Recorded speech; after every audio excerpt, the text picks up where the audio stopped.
Major funding for KPBS Evening Edition has been made possible in part by Bill Howe family of companies, providing San Diego with plumbing, heating, and air restoration, flood and remodeling services for over 40 years. Call 1-800-BILL-HOWE or visit billhowe.com. And by the Conrad Trebas Foundation, Darlene Marcos Shiley, and by the following.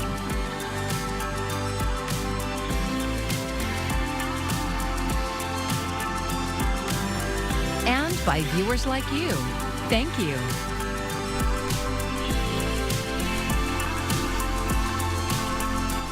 Well, things are slowly getting back to normal after a massive tech outage knocked out computers worldwide today. Thank you for joining us. I'm Maya Trabulsi.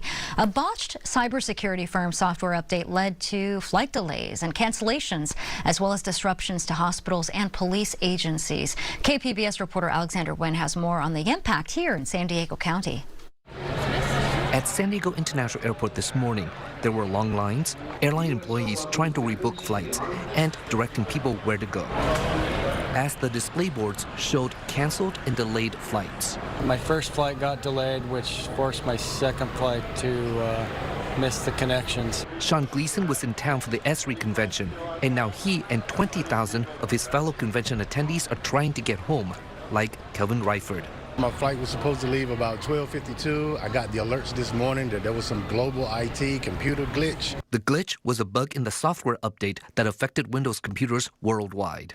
We know what the issue is. We're resolving and have resolved the issue now. It's recovering systems that are out there. George Kurtz is the CEO of CrowdStrike, a cybersecurity company at the center of the outage Friday. We are working with each and every customer to make sure that we can bring them back online. The outage affected air travel, banks, healthcare systems, and public safety agencies. It affected Windows computers in such a way that it resulted in something called the blue screen of death. Nicholas Behar is a cybersecurity professor at USD. He says the outage was not a hack, but rather CrowdStrike not testing their code before pushing the update, and it's going to take time to fix it. In order to remediate it, it's a very manual process. You actually have to go around to each one of the computers, hands on the computers, go into a special mode, and then either wait or you have to alter and modify certain files within that special mode.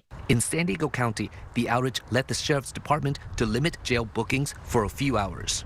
And the San Diego Police Department had to take calls and reports through a manual backup system. In the healthcare sector, Scripps Health says its computers were affected, but patient care was not, and electronic health records remain accessible. Palomar Health says the disruption was minimal and all systems are now back to normal. At the San Diego airport, there were 175 delays and 36 flight cancellations as of this afternoon, according to FlightAware. It's one of those things that's out of my control, so I was just telling another young man, you just got to be patient. Airport officials say to check your flight status before heading to the airport. Alexander Nguyen, KPBS News. Well, looking ahead to tonight, we're dropping down to a low of 68, still hanging on to a few of those low clouds near the coast. So just a heads up, you may run into some slowed or tricky travel late in the day and early in the day. But temperatures are going to continue to heat up for areas further inland. We'll tell you how hot it's going to get over the next few days coming up. San Diego's 50th annual Pride Parade and Festival are just hours away, and Hillcrest is already in full party mode. And KPBS reporter John Carroll is live along University Avenue with a preview for us. John. Hey Maya, we are at what you might call ground zero when it comes to Pride events this weekend. We're at the corner of Normal and University. Now, in just a short amount of time, the first event of the weekend, the Spirit of Stonewall Rally, is going to happen here at the Hillcrest Pride flag. They're also going to have a big block party. You might be able to hear the music is already rocking and rolling. They are going to hoist a pride flag there toward the end of the rally, but it won't be the usual flag. This one will be 4 times its size, so it's going to be really something to see. Now, of course, this weekend's events are a huge undertaking for the Pride organization. The rally, or really, excuse me, they really start planning for the next year as soon as the current one is over. Now, we watched as some last-minute setup was happening here where the Normal Street block party is underway. Even though everyone is in a party mood, there are some serious undertones this year. You may recall the series of pellet gun shootings outside various gay bars a couple of months ago. So safety is, of course, on everyone's mind. But Hillcrest Business Association Executive Director Benjamin Nichols says he's confident in San Diego PD's ability to protect the event, and he says it's important everyone comes together to show solidarity. Come out and not be afraid, because that lets those people that are trying to intimidate us win. And so we really have to come out and double down on pride, double down on the lifestyle that you want to live, your own genuine self. That's what pride's all about. Frankly, that's what Hillcrest is all about. The Pride Parade kicks off from right here at University in Normal at 10 tomorrow morning.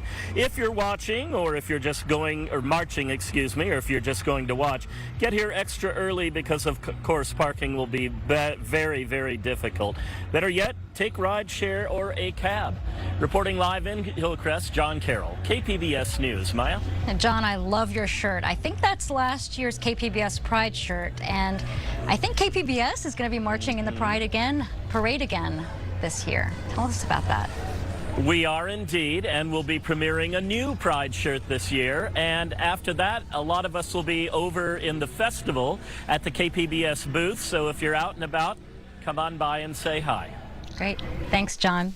Now, as Pride weekend kicks off, public health officials are raising awareness about Mpox. The viral disease can spread through close or intimate contact. It's a health issue that has a higher rate of infections among gay and bisexual men. A local performer who goes by the stage name Justin Renaissance says his music is about self-love, and that includes health awareness. I still got vaccinated at the chance that I was at a club. I was wanting to dance shirtless at Rich's one night, and somebody there was infected. For me, it was really important to be vaccinated so that I was protecting myself and also protecting other people. San Diego County reported 5 new cases of Mpox the week ending July 13th. Public health care workers will be at Pride providing Mpox vaccines Saturday and Sunday. 40 years ago, a gunman killed 21 people at a San Ysidro McDonald's. Survivors walked out forever changed. KPBS reporter Katie Hyson says their stories may reflect what a growing number of mass shooting survivors are facing. And a warning, the story includes graphic descriptions of violence. Wendy Flanagan's walls are covered in butterflies and sayings like, "Love every moment, laugh every day." Signs of a 40-year effort to find peace. The summer of 1984, Flanagan was chosen for varsity cheerleading. I was loud. I was very happy. I had never experienced loss. The San Ysidro McDonald's was her first job. July 18th changed everything. Then it was the largest mass shooting in U.S. history. For 77 minutes, the gunman killed 21 people and wounded 19 others. Flanagan hid in a closet. When officers escorted her out, she was a different person. I was like, I don't want to be popular. Now I don't want to be noticed. The next day, she went to work at a different McDonald's. Everything was a reminder. The beeping French fry alarm, the floor tiles. Any little thing, like, I don't like, I think everybody's shooting at me. They sent her home. She switched schools, but didn't find the normalcy she craved. They're like, "Oh, you're that girl from that shooting." I was like, I'm out of here. Then I started ditching class. She bounced between waitressing jobs for decades. And I would never succeed at anything. And I felt like a loser. Like, I was like, what is wrong with me? And it's been a long time, like, get over it. But I never really could. She turned to crystal meth. I was just trying to stay alive any way I could. I did not ever go out of my house, hardly ever at that time. And when I did, I would have to take like 2.5 hours to get ready. I would be full makeup, hair, nails, everything perfect, so that I could present myself to the world like, look, I'm okay. But the majority of the time, I wasn't okay. When her mother lost their house, Flanagan became homeless. During that time, she says she found Jesus and astonishing empathy. I know that people don't want to hear about the shooter,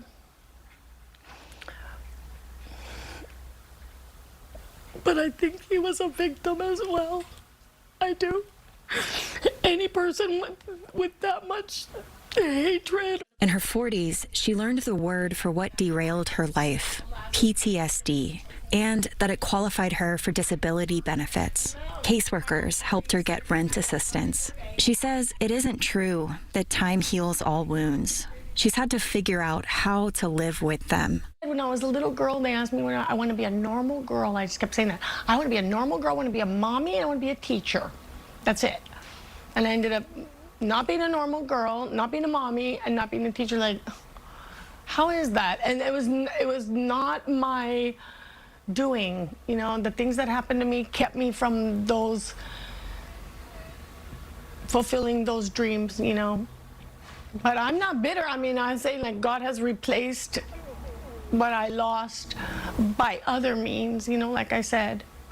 I'm not like fun and go out and popular and pretty, everything anymore, but I'm at peace. In the closet with Flanagan that day was Al Leos, defensive back for Chula Vista High. They had just won the championship. I was looking forward to my senior year, defend the championship, and look forward to try to get a scholarship to go to university.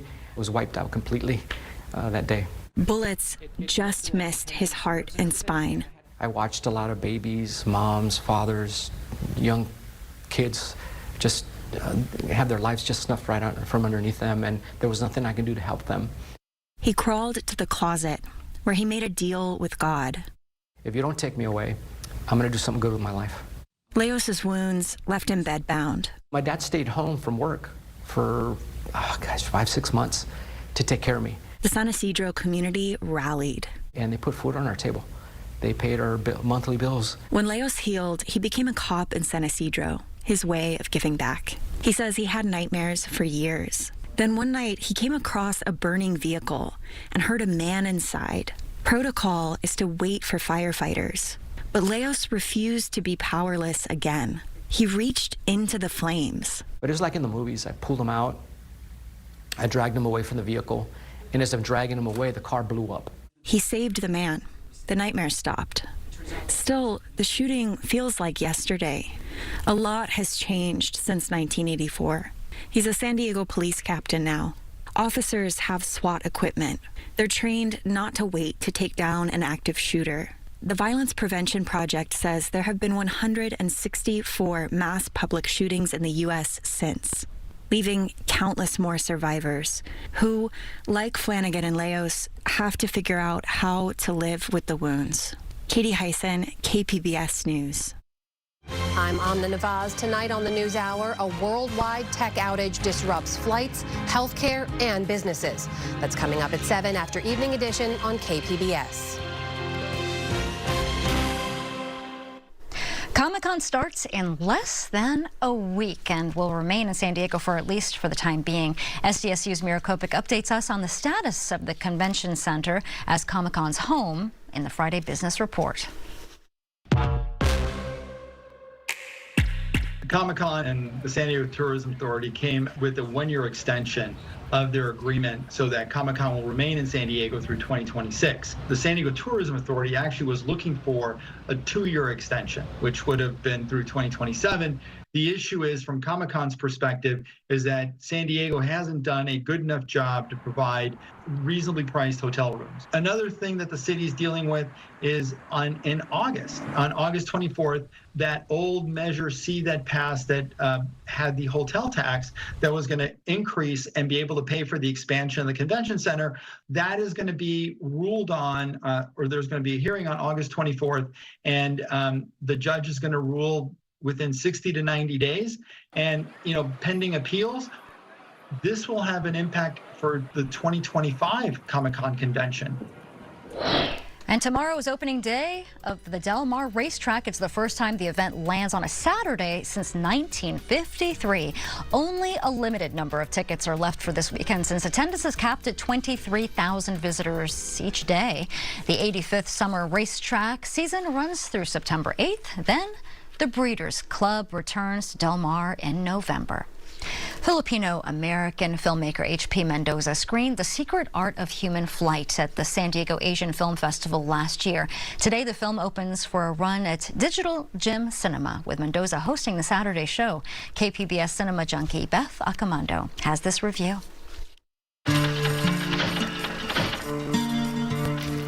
The Secret Art of Human Flight begins with Ben consumed by grief over the death of his wife. Tell me what you're feeling.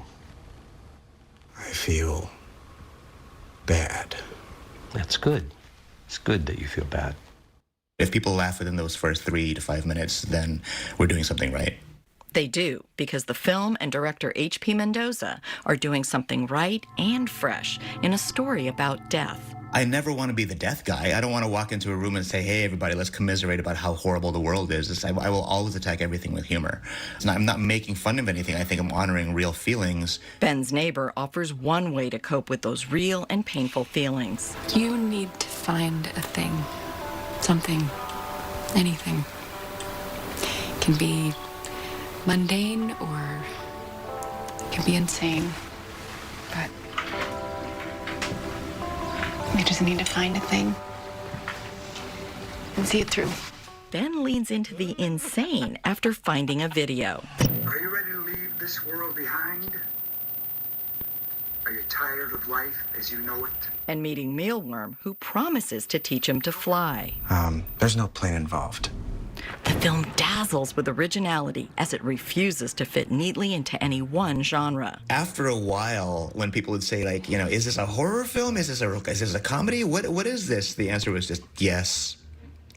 Whatever you think it is in the moment, it's that. Mendoza displays both an aching sweetness and a delightful whimsy. The whimsy that makes people chuckle or laugh isn't necessarily comedic. It's a kind of unexpected lightness that you wouldn't expect to feel amongst all that death. The Secret Art of Human Flight may not teach you how to fly without a plane, but it might just show you how to soar.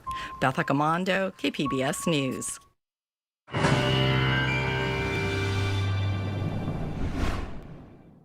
Well, I want to start you off with your weather headlines, what you need to know as we head into the weekend. Now, it's going to be hot and it's going to be mostly dry. I'm not going to rule out a pop-up shower or even thunderstorm there across the more mountainous terrain the further east you go, but a lot of the area will dodge the action. And well, with that, it's going to continue to be hot, though we are still tracking some coastal low clouds late and early in the day. Again, heads up, you may run into some tricky travel, some lower visibility at times, though as we head into next week, we are tracking a return of that monsoonal moisture, and those chances for more thunderstorms do increase as well. Now, if we look at tonight across the zone, Oceanside, you're dropping down to a low of 66. Now, further inland, Ramona, you're at 65. Borrego Springs will bottom out, though, just in the mid to upper 80s. Now, it's still going to be hot here up and down the west, even as we head into next week. With that, the proof is in the pudding. Look at these numbers. Borrego Springs, you're up to the triple-digit teens, 115. This is going to be dangerous heat. Please make sure you are taking care of yourself in this intense heat. Drink plenty of water. That means hydrate with plenty of water, and make sure you're taking plenty of cooling breaks as well. Still in the 90s, even flirting with the triple digits there in Ramona and San Diego, Oceanside, staying in the 80s. Similar story across the mountainous terrain as well. Now, I said that we could see a pop-up shower, even thunderstorm there across our more mountainous areas, but overall, again, a lot of us are going to dodge those raindrops here as we head into the weekend. Your 5-day outlook here, starting you off along the coast in the 80s, even through next week. Temperature staying relatively steady, though it is going to be bright. Areas where it's going to be hotter, well, that's inland. Saturday, you're at 93, Sunday 90. As we head into Monday, temperatures will start to drop just slightly, 88 by Tuesday, but overall, that heat does stick around for the beginning of next week, back up to 91 there by Wednesday. Now, for the mountains, still in the 80s here through the weekend. We'll dip down to the 70s again as we do head into next week. Now, for the deserts, we're going to be staying hot. Now, you do see temperatures drop slightly as we head into next week, but you're really not going to find too much relief from the heat, that is, as we head into Monday, Tuesday, or Wednesday. For KPBS News, I'm meteorologist Bree Guy. San Diegans will soon be able to bear witness to the zoo's two giant pandas. Guests can visit Yunchuan and Xingbao at their new habitat starting on August 8th. They were sent to the U.S. from China as a sign of friendship and are the first giant pandas to enter the country in 2 decades.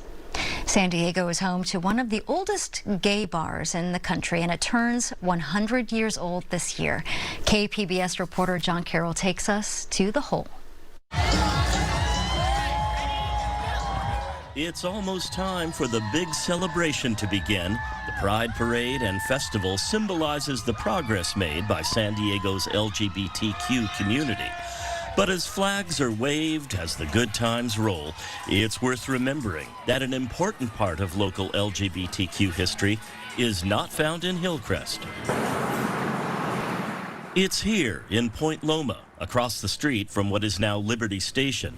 It's a below-ground bar, originally called the 19th Hole, the tip of the hat to the golf course across the street, which has also been here for a very long time. 1924 is as far back as we could find any records of its existence. That's Karen Sherman. She's owned the place since 2000, but she took over running it in 2015. It was started by some Navy wives who were avid golfers and just wanted a place of their own to hang out, but they didn't legitimately have it until 1933 when the end of Prohibition. So it was a bit of a speakeasy during that period of time. Sherman says it was the 19th hole until a big storm in 1951 blew down the sign, and sometime after that, it began to be known simply as the Hole. The bar's newest logo is an homage to its original name. I'm very proud of it. I'm proud of its heritage. Crosby Roper is the general manager here. He's also Karen Sherman's son. Family and business is always a little bit rough, but you know, we both love each other, and we both, you know, despite everything, we always have each other's back.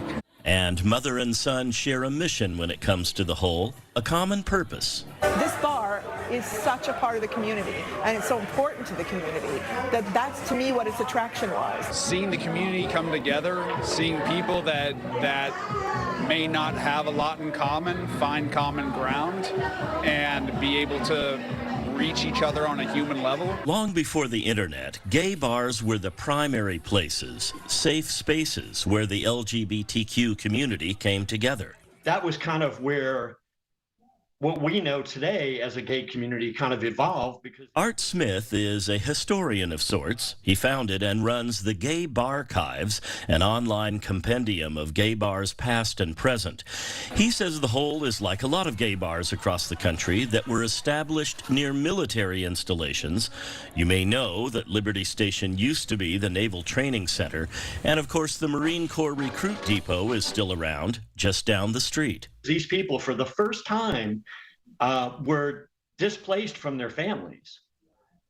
You know, if you think about our history as a country, for decades and centuries even, people stayed close to home. But when the war came along and all these people were drawn out, when they came back, they found themselves in a new environment and got to explore a different aspect of themselves.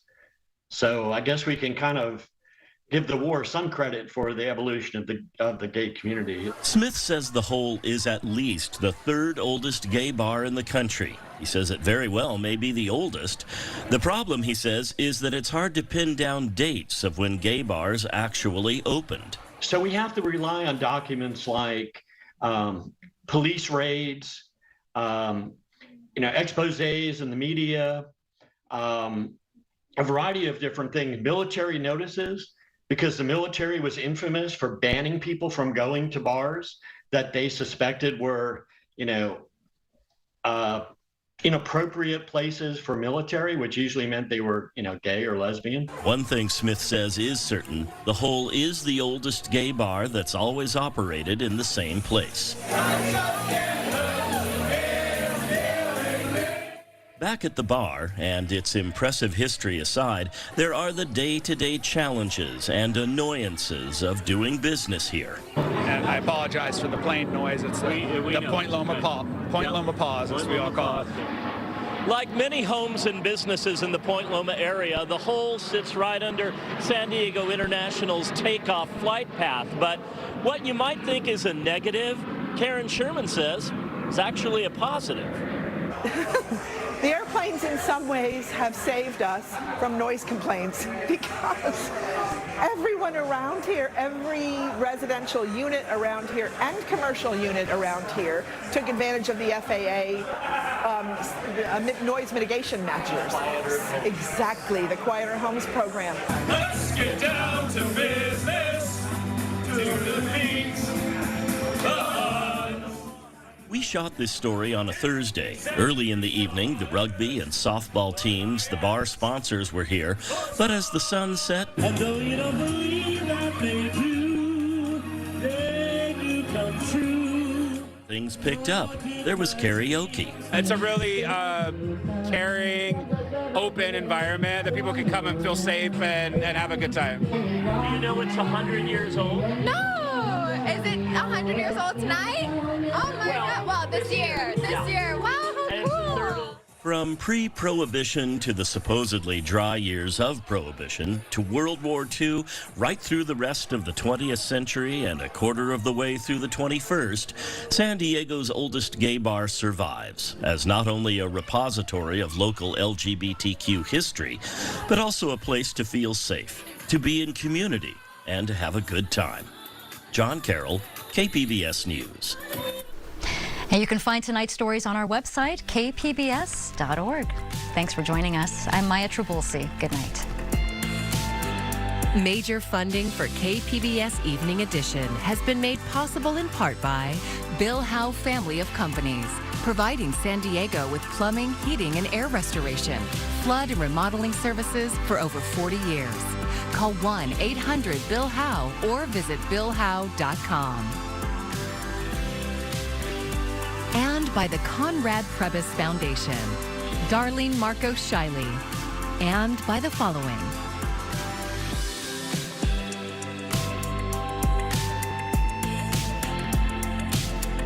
And by viewers like you. Thank you.